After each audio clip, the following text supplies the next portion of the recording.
Miss Aftan from the Alexander Hamilton Library, and today the story that we're going to read celebrates a very special holiday that is today. Right, it is St. Patrick's Day! So happy St. Patrick's Day. And our story today in celebration is a little longer than normal, so bear with us. All right, it's a really fun story. It's actually an old Irish folktale by the author Tommy de Paula called Jamie O'Rourke and the Big Potato. So on the cover of our book, we can see Jamie O'Rourke, and what's that? That is one big potato. All right. So Jamie O'Rourke and the Big Potato. Jamie O'Rourke was the laziest man in all of Ireland. He would do anything to avoid working, especially if it had to do with growing potatoes. So he looks like he likes to relax, doesn't he? Jamie O'Rourke, his wife Eileen, would say, "We'll have nothing to eat this winter if you don't go out and dig up the praties." Now, what do you think a pratie might be? I think it's another word for potato. So anytime you hear the word pratie, they're talking about potatoes. Right. "Oh, the saints preserve us," Jamie would whine. "Me back's as sore as can be. Sure as I'm telling you, wife, you'll have to dig them up yourself. I'll break in two if I so much as get up out of this bed." So Eileen, who had done all of the planting and watering and weeding anyhow, would go out to the tiny garden and dig up the smallest potatoes in Ireland, all because Jamie was too lazy to dig a larger garden and had no money to buy potato seeds. So there, can you see their tiny, tiny potatoes? Is that Jamie O'Rourke's giant potato? Not yet. Then poor Eileen wrenched her back and was laid up in bed. St. Bridget and the Virgin Mary herself must have smiled on Eileen O'Rourke, the village women said. Why, it's the first rest she's had since she married Jamie O'Rourke. Well, with Eileen in bed, Jamie began to worry.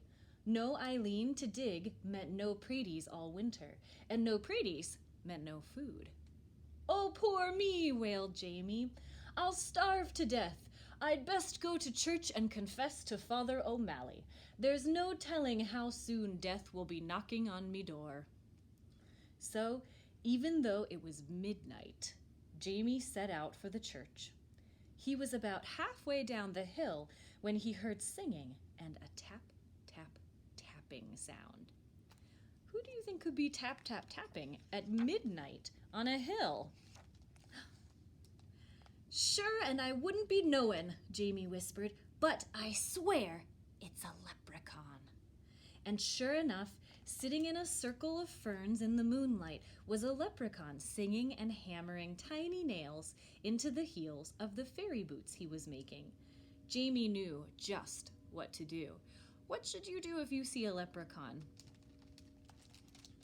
He crept up and grabbed the little man by his coattails and held him firm. "Let me go! Let me go!" cried the leprechaun. The leprechaun shouted. "Not on your life," Jamie said. "Not until you show me where you keep your pot of gold." Now, everyone in Ireland knows that leprechauns make boots and dancing shoes for the fairies, who pay for them with gold. And everyone knows that if you catch a leprechaun, he'll pay for his freedom with his pot of gold. But this leprechaun was cleverer than most. "Oh, please, Mr. Mortal Man," he pleaded.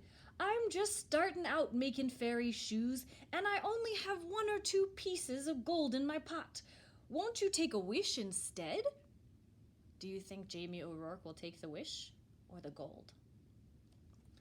"Why, what would I wish for?" Jamie asked. "Me, who's about to die of starvation because my wife is sick in bed and can't dig the praties for winter. And there's such puny praties anyhow. Remember, they're talking about those tiny potatoes.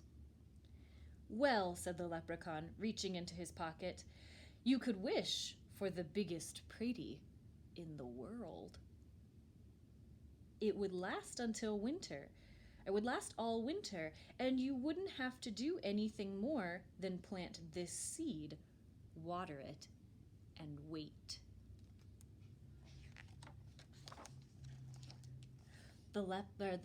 That sounded wonderful to Jamie.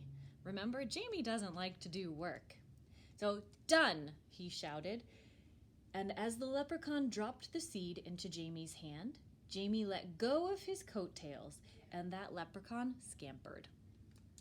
When Eileen heard what he had done, she was furious. Jamie O'Rourke, you're not only the laziest man in Ireland, but a fool as well. Given up a pot of gold for a pratie seed? Well, I'm going to plant this seed and water it, and you'll see, Jamie said. And out he went. What do you think happens when Jamie O'Rourke plants the seed? Ooh. And faith Eileen did see. In no time at all, the biggest, finest potato plant had sprouted out of the ground, followed by the potato itself. See, all of this is a giant potato. It was so big it pushed up not only all the dirt in the garden, but the garden shed and the corner of the cottage as well. Well, surely now it's ready to dig, said Jamie proudly. Do you think the potato's ready to come out? He hoed it all around, but he couldn't dig that pratie out of the ground. He got a beam and a big rock and tried to pry it out. He pushed and he pushed, but it wouldn't budge. As he was pondering what to do, his neighbor passed by on his way to the village. He couldn't believe his eyes. He couldn't wait to tell everyone in the village what he had seen. And before you knew it, the hill up to Jamie's was filled with villagers coming to see the big potato. Where did it come from? They asked. Jamie told them about the lucky night he had caught the leprechaun and how smart he had been. Do you think Jamie made the right choice? Why, anyone could have gotten a pot of gold, he bragged. But the biggest pratie in the world? Now, that took some doing. However did you outsmart a leprechaun? They all asked at once. Jamie hesitated and scratched his head. We'll help you dig up your pratie, Jamie, if you'll tell us how you did it. And they grabbed shovels and hoes and started to dig. They dug and they dug and they pushed and they shoved until the potato flew up out of its hole.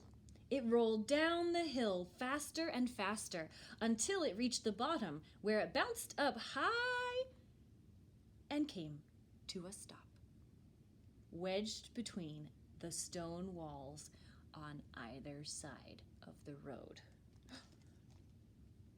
What to do now? It's stuck, and they can't get past. That pratie is so big that no one, no cart, nothing can get by it, the constable complained to Father O'Malley, and the constable is another word for a police officer. How's a body to get in or out of the village? What shall we do? The villagers wailed. Then they all looked at Jamie and said, It's your pratie. You'll have to move it out of our way. How do you think Jamie will move the potato? Well, Eileen spoke up, there's more than enough pratie for everyone. Why don't you all take some? So the villagers sawed and chopped and carted off huge pieces of potato while Jamie sat on the stone wall and watched. So did Jamie help? Is he still being lazy? All winter long, everyone had potato to eat and eat and eat until no one wanted to see or hear of a potato again. Can you imagine eating potatoes all winter? Whew. In the springtime, Jamie said, I saved a potato eye for a seed, and it's just about time to plant it. So you can see, that's for a new potato. Oh no, the villagers all cried. If you promise not to plant it, Jamie, we'll promise before St. Patrick and all the saints to see that you and Eileen always have plenty to cook and eat. We don't want another giant Prady around here. Jamie smiled and agreed. What a perfect life for a lazy man. So if he won't plant that potato, they'll give him all the food that he needs. Pretty nice deal for him. And so you see, darling Eileen, Jamie told her, I wasn't such a fool with that leprechaun after all. And Eileen had to admit that Jamie O'Rourke was right. And the leprechaun got to keep his gold. So that's the story of Jamie O'Rourke and the Big Potato, again by the author Tomie de Paula. All right, this is a really fun Irish folktale in celebration of St. Patrick's Day. Also to celebrate, we're posting some song lyrics on our Facebook in the folder where we usually keep our preschool storytime song lyrics. Some fun songs about rainbows and a very special song about a St. Patrick's color that's G-R-E-E-N.